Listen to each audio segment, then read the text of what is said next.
Hey, here's the truth. The odds are you won't receive any referrals this year. Most agents will never get a referral from their database or friends, clients, and vendors. Why? Because you don't know who will be a great referral partner. Your database isn't aware that you need referrals. Your database hasn't learned what you need and how they can help you get more business. And you don't have a plan to ask for referrals. You know what? Even some people may feel sleazy asking friends, clients, and vendors for business. But that's not the end of the problem. It actually gets real worse.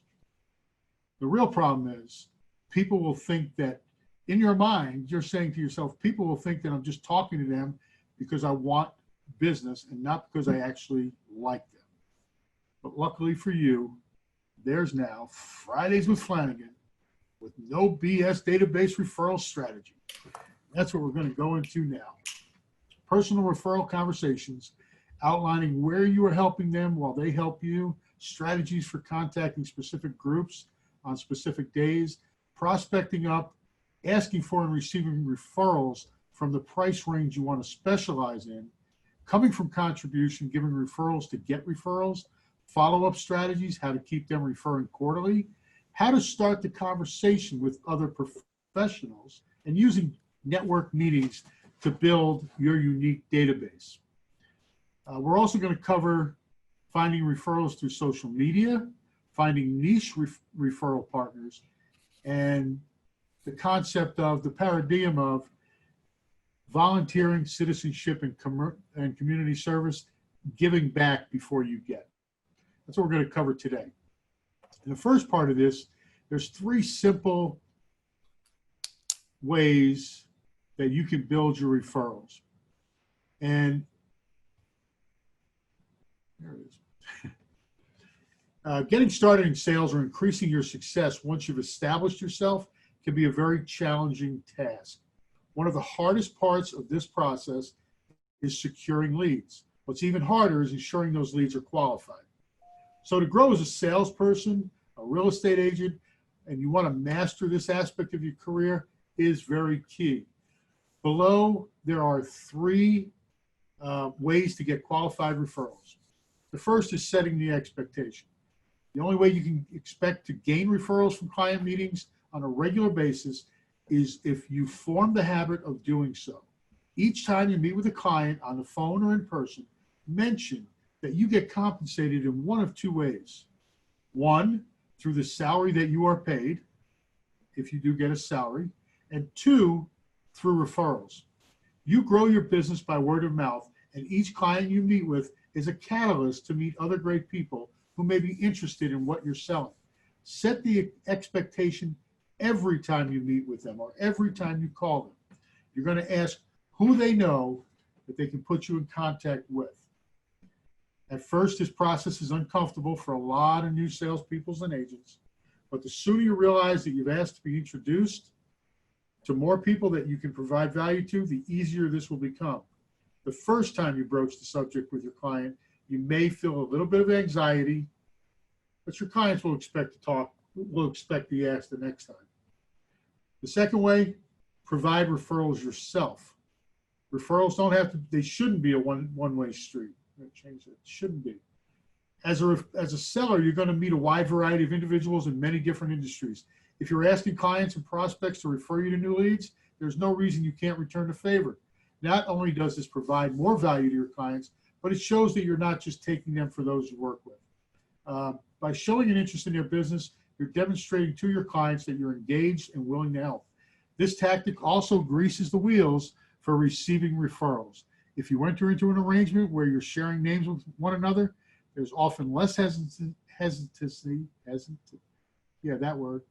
than it is a one-sided situation. The last thing is prospecting up. And what do we mean by prospecting up? This isn't so much as a tip of what to do, it's more about how to do it. While you're growing your business, of course your client base will grow with you.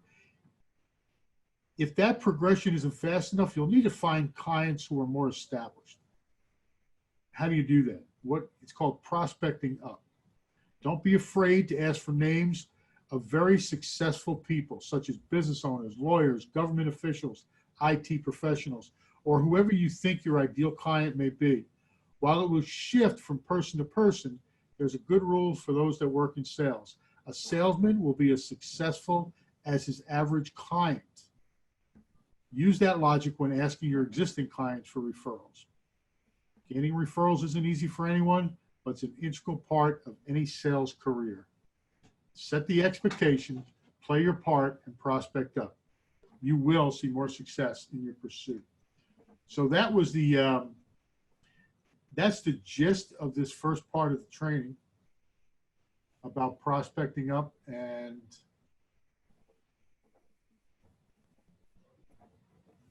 getting more referrals. What are you doing now? What do you think of that? What do you think of that? Let me ask you that question.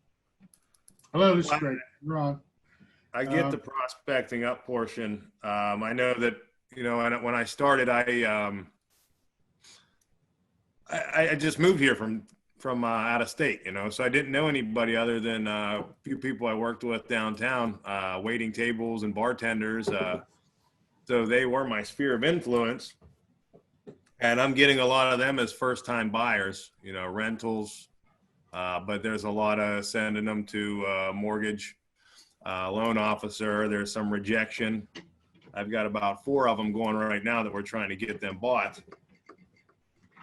But I do also like the concept of selling professionals who are a little bit easier to get bought, you know.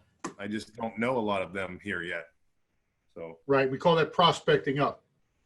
I should move my screen up. I like that. You know, when I first started, you know, somebody who had been in the business for a while kind of said, you know, new people tend to sell to a lower price point just because they're more comfortable. Maybe they are more feel like it's an education thing, that they maybe have more ease talking to these people.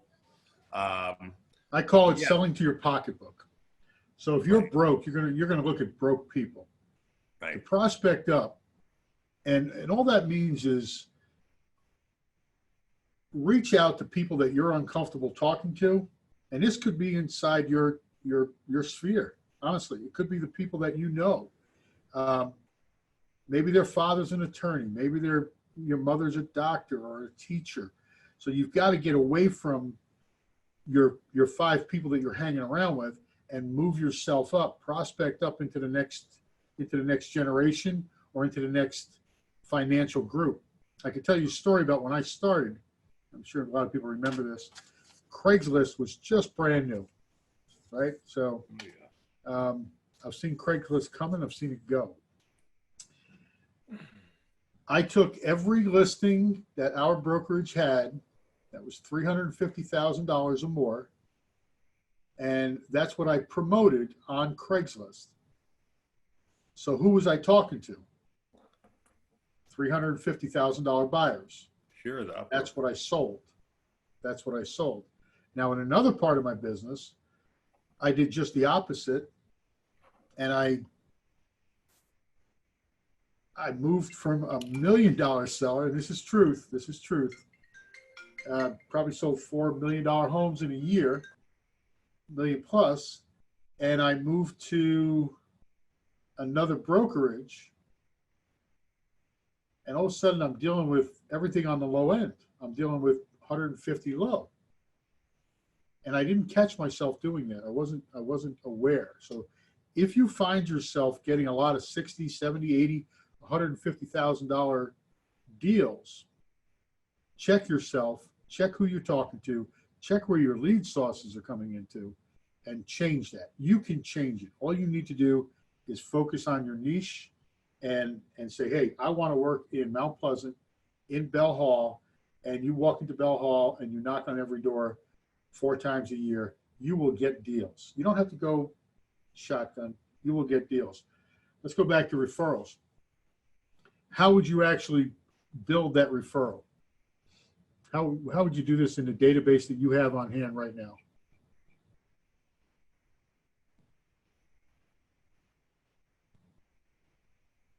Personally, the way I do it is I go in and I look for, number one, clients that like me and want to talk to me. I've got a AAA marketing, Greg's AAA marketing on my database. Those are people that know me, like me, may not respond to a referral request. And then there are Greg's raving fans. Greg's raving fans are people that have given me at least one referral in the last year. These people are pretty special. They get an extra bottle of wine. They get maybe a dinner out, maybe a gift card to a local store, and they're pretty. You know, they know me, they trust me, they like me, they've bought houses from me. Actually, not all of them have bought houses. Some of them are just people on the street that I've taken care of, and I know. And here's one that you don't want to discount. Years ago, when I first moved here, this was probably in 2002, moved into a house over in Mount Pleasant, right across from the sewer plant. And there was a couple of young guys living next to us. One guy was renting from the other guy, and always treated him well. I'm a nice guy. He worked on boats. He built boats over in Clements Ferry Road somewhere. Not a lot of money. Real nice guy. And 2 years after we left there, maybe 3 years, I get a text message from him. He goes, "Greg, do you sell homes on Sullivan's Island?" I'm like, "Yeah." "Well, my former girlfriend's mother owns 2 of them." Excuse me. Right? And this is a guy I've never touched before. It was just treating him nice. He was in my database. He got the emails, kept in touch with him, but that came from him. Now, you know darn well that after that one came in, all of a sudden he became a raving fan, and I treat him very well, because what I realized was the boats that he was building, they're all handcrafted 48 or 50, sorry about that, foot boats. You know, they're selling for 150, 200, I don't know, but he's talking to big clients that know boats. So I keep track of them, and he has given me a couple more leads over the years. Who else in your database can you look at? Anybody wants to chime in? I'm sorry, I just got back, but Where you been? my client called me. Oh, there you go. Priority, There you go. whatever. We're talking about database and people that, you know, you might not think are good referral partners, where actually they are good referral partners. And how can you cultivate them, put them on your database, and move forward with them? I'll tell you one I thought would be easier than local businesses. Local businesses, yep. Well, What are you I've gonna do with gotten in local touch with a businesses? few of them, but they're not as receptive as you think they would be. You know, you kind of tell them we'll put you on our referred vendors, things like that. We'd like to work with you. We work local, for local, buy local, and I don't know. It feels like a lot of them have heard that before somehow. They have, because I've been saying that same thing for 21 years. No, it's your fault. Back when I used to sell advertising, Yeah. right? I mean, I can knock on every one of those doors, and you know, that was the thing. We were selling advertising. Right. What I found there, Derek, is that what are you bringing to them? You're walking into that shop. You know, what are you bringing to them? What's your offer to them?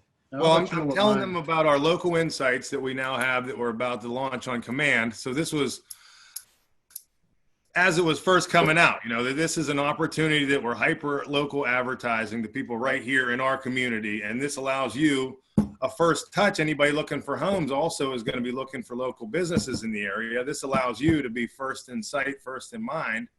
And really, I thought it was a pretty good pitch. And I'm telling you, I didn't get the result I thought I was going to. I got a lot of people that didn't show up for coffee. I got a couple people who rescheduled and never rescheduled. And anyway, what do you think the reason for the reschedule was?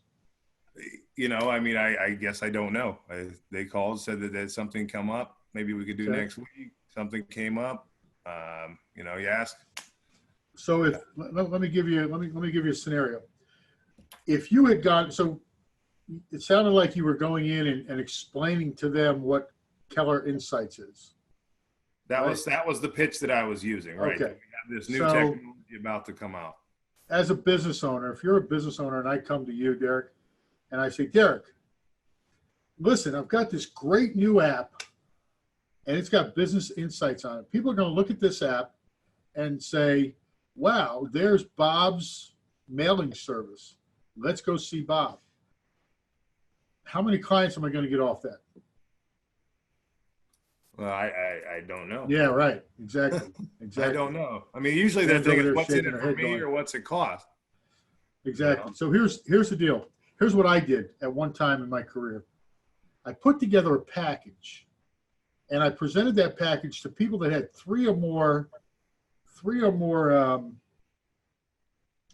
employees.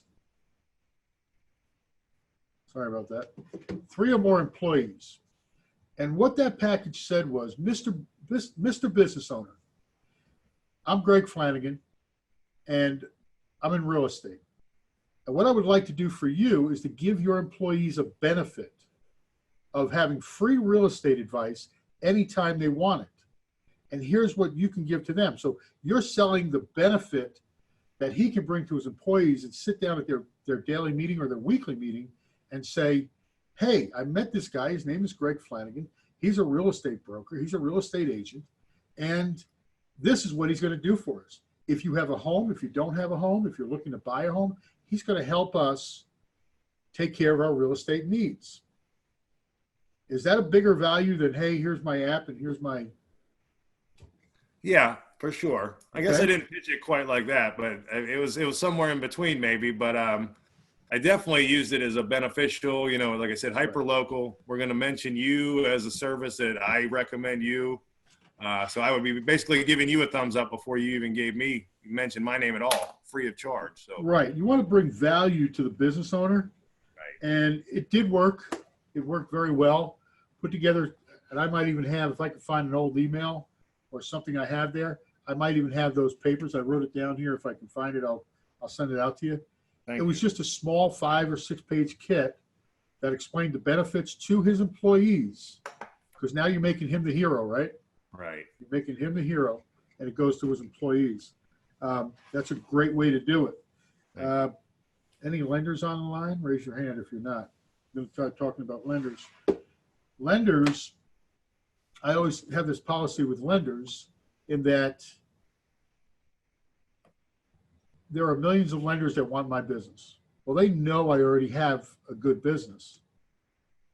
What's in it for me from the lender? Well, that lender has to bring me a referral. I'm the same way as that business owner that you walked in on or called on the phone. I'm looking for something from you. Bring me something of value. Bring me something of value. Greg, I want to see how the lender treats my people. You know, they're taking a chance. I know I can sell real estate. I don't know if you can close a loan. So when a new lender comes, I tell them, I said, bring me something of value, a client. Let me see how you handle that client. Let me see how your system works. And that's the same thing with a business owner. You go to that business owner and the same way, hey, here's my value to you. I would like to set up a meeting with your employees to discuss what I can give them and help them move towards home ownership. Okay. Any comments? Greg. Anybody? Yeah, Greg, can you hear me? Yeah, Al? It's Michael. Michael, there you go. Hey, Mike. When you go to the lenders, you know, how are you approaching? Because I typically, you know, it just the way it pans out, it's like 1 or 2 lenders. And I've always, I get all these other emails from lenders and stuff like that. But are you just that upfront with them and say, hey, you know, if you want me to work with you, I need you to give me something? The script is You know, this. do you It's take the not- referral yeah, first? right. Yes. The script is not me going to them. I don't need to go look for a lender. Just like you said, you get emails all day long. If that person is persistent and they come to you, you can't do a quid pro quo. It's not semi-legal, I guess. You can say, hey, you know what? I know I can sell and close real estate. That's why you're approaching me. Okay. And I have many people approaching me. Bring me a lead. Let's put your lead through your system to see if it works for me. You understand that part? Was that? Yep. Okay. So yep, we're good. don't go looking for them. Right. They'll find you. And the way they find you is by closing deals. Right. Does that script work That for makes you? sense. Or Yep. Yeah. No, I like that. That's a much better way than I was going to approach that. So yes. We are their customers. We are the business owner sitting there waiting for the real estate agent to go, here's my value to you. So we're in the same place as the lender is. The lender's coming to us going, hey, use me. And we're going to the business owner saying, hey, use me. And who's bringing value? If you got nothing in your hand, you're no value to me because you're a commodity.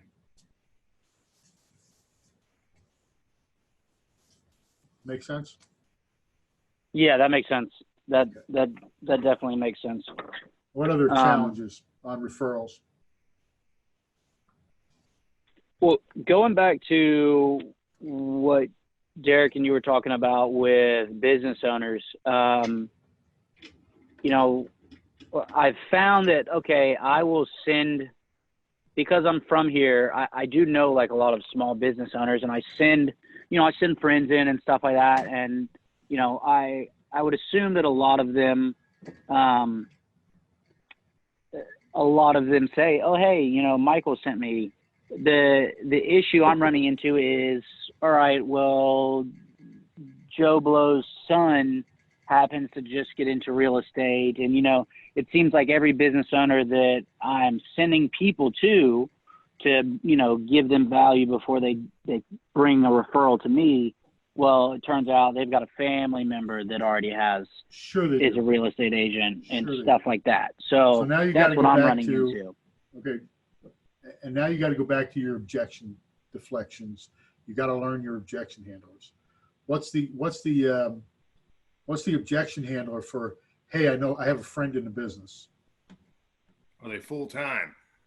Excuse me? Are they full-time or are they just a part-time agent? That's one of them. What's a better one? Go for the pain. What pain would happen if that deal fell apart? Torn relationship. Torn relationships, correct. Right. Yeah, exactly. So, you know, the objection there is, I've got a friend in the business, friend of a friend. Well, listen, let me ask you a question. If something happened to the deal, and you know, I hope nothing ever does, would you want to risk your friendship over a few $1,000s? Here's what I can do for you. You let him answer. Of course I wouldn't. But nothing will happen. Meet with me. Let me show you how I can pay your friend, and I can list your home professionally with all my assets and collateral and everything else, and your friend will get paid. You know, so it's pretty much go for the pain of losing a friend over money, and you don't want to do that. Okay, so that's an objection. And I've got 25 objection handlers. I don't know if I shared them with you. I know I did share them the last couple of sessions, where you can actually go through and keep them on your desk as you get that objection and go, because those are just regular objections in real estate. Gotcha. Okay. I do like that one though. That seems like that would work. Yeah. And all you're doing is saying, I'm going to take care of you, buddy. I'm going to take care of your friend. I'm going to give him 25% of the deal. You know, even though you don't know the guy might be a great real estate agent. It's a great way to get in the door though. The other one is, and then if you go ahead. The other one would be, wouldn't you want a second opinion? Hey, I appreciate your friend is good. You know, probably a great agent. I don't know his name, or I do know his name. He is a great agent. wouldn't you like a second opinion? Let's meet on Thursday, and I'll be happy to show you what we do to get your home sold in the least amount of time with the least amount of hassle for the most amount of money. Okay? Those are all basic objections, and if you learn nothing else in the first couple of years of your career, learn those basic objection handlers, and it'll just roll off your tongue. Okay, I do How else we like getting that. referrals? Did that take care of that, Mike? I mean, did I answer your question? Yeah, that did. That was good. What else? How else we do? How you doing on referrals with, you know, you have your database, and I know a couple of you from out of state, and you go, really, I can't do anything. How do you work through that? How do you work through a database that's not mature, that, you know, you don't have enough people locally?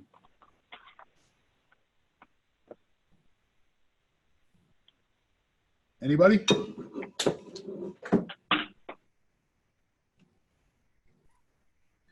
Well, the way I've seen it done is, and I've used it, and actually, a lot of movement here. I dropped my cup, sorry.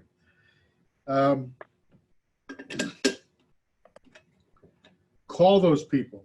The conversation, and here's a quick conversation. I'm going to throw a script at you. This is a small, intimate sphere script. It's not the one that you've learned in the last week, but I think it's a great script for anybody. Who wants to be my partner? Okay. Who's left on the line? Somebody say hello. I got you. Okay. It's Michael. Ready? Ring, ring. Yep. Hello. Hey, hello, Michael. This is Greg Flanagan from Keller Williams. How you doing today? Pretty good. How about yourself? I'm doing real well. Thanks for asking. Hey, listen, I just wanted to take a quick minute of your time, if I could, and talk business with you. Do you have a minute?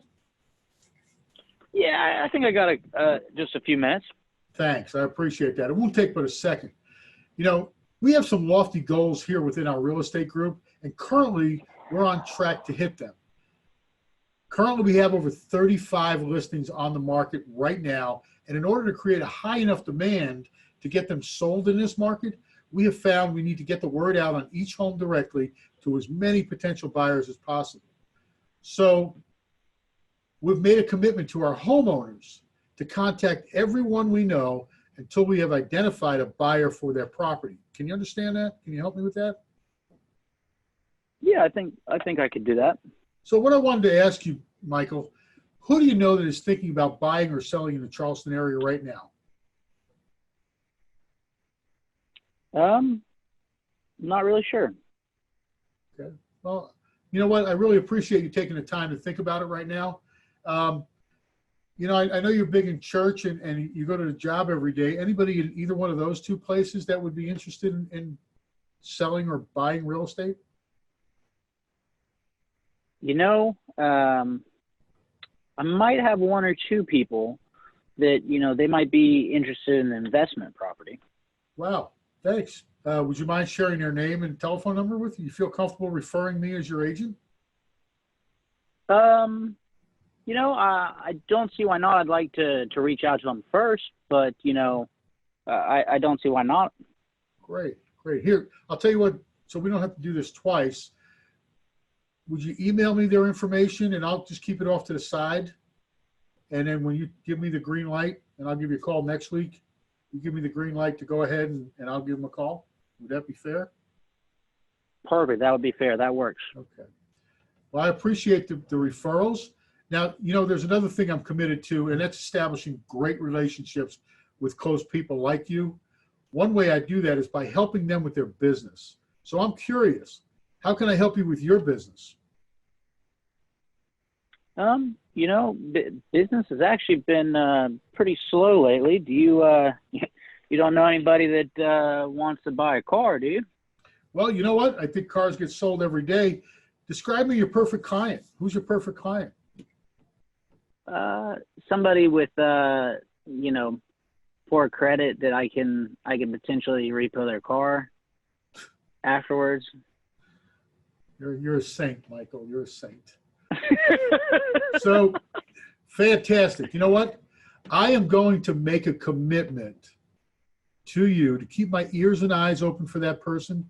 And hopefully in the next 30 days, I can refer someone to you and you can refer someone to me. Is that fair? That sounds pretty fair. Yeah, I will. I'll move you to the top of my stack for realtors. Okay. Well, you know what? That's fabulous.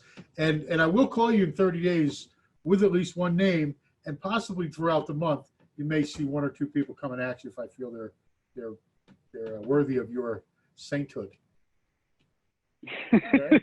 Well, thank you. I appreciate it. All right. So that's the small, intimate sphere script. That's somebody you know. How did it feel? Anybody? I liked it. It didn't seem as scripted as I thought it was going to. Okay. That was read verbatim. That was read Really? verbatim Okay. off a piece of paper. So it can be a good, scripting is good. Using the right words, the right tonality. It's all about bringing in the other person into the conversation. So referral scripts, use them well, get to know them very well, and you'll make a lot of money. Personally, just so you guys know, 70%, right now I'm at $8.1 million, 70% of that is from referrals. Hold on for 1 second, guys. I apologize. Mom is in the hospital. Everybody's asking me for her room number. Had her knee done yesterday, so I appreciate that. Can you see yourself using that script? Yeah, absolutely. Okay. Yeah, I could. Okay. I will share it with you. I will share it with you. Just drop down if you want it shared, drop down into the chat, hit the chat button, just leave your email address with me and I'll share it. I'll get it out today, probably right after lunch.